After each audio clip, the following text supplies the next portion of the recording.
Hey guys, it's Jeremy Blanton with RE/MAX Southern Shores, and today we're going to talk about the top 3 mistakes you can make during the transaction that can mess up the closing.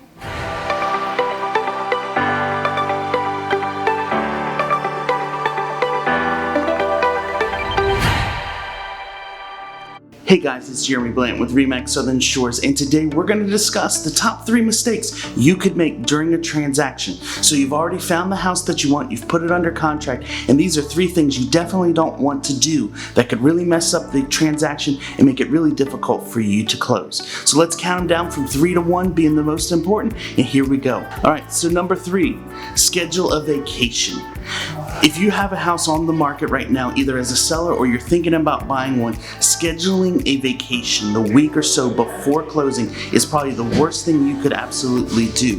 There's a lot of people, from the attorneys to your agent to inspectors, the lenders, that are going to need to reach out to you during the time, and they're going to need to be able to get a hold of you. And some of that stuff is pretty time crucial that they can get answers right away.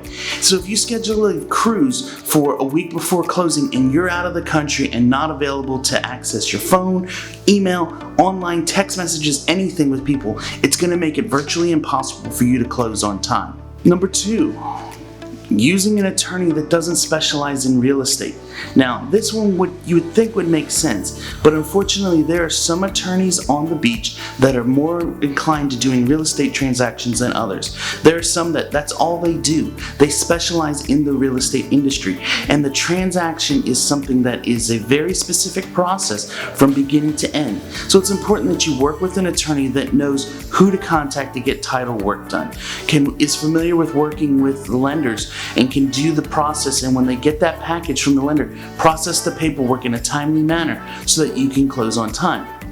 If you use an attorney that doesn't do it on a regular basis, things can be delayed, take longer, or maybe even not get done properly, and you could end up buying a house that you're going to have title issues with down the road when you go to sell. And the number 1 thing that you guys definitely don't want to have happen when you're buying a house or selling one, and in that transaction process, is number 1, you don't want to die. I know, it sounds funny to say, but we've had that happen. If somebody were to pass away during the transaction, it's going to totally mess things up, slow down the whole process, and make it virtually impossible to close on time, because that property is going to have to go through an estate, be probated, and take a few weeks to a few months, or in the case of my client right now who's trying to buy a property in an estate, he's been waiting now over 6 months for closing, and we still probably another 2 months out before things are available for him to purchase. So you don't want to do that either. So there's the top 3 things that you guys don't want to have happen during a transaction in real estate. Hope you guys found value in it. If so, give it a thumbs up, share it with your friends, and I'll catch you later. Bye-bye.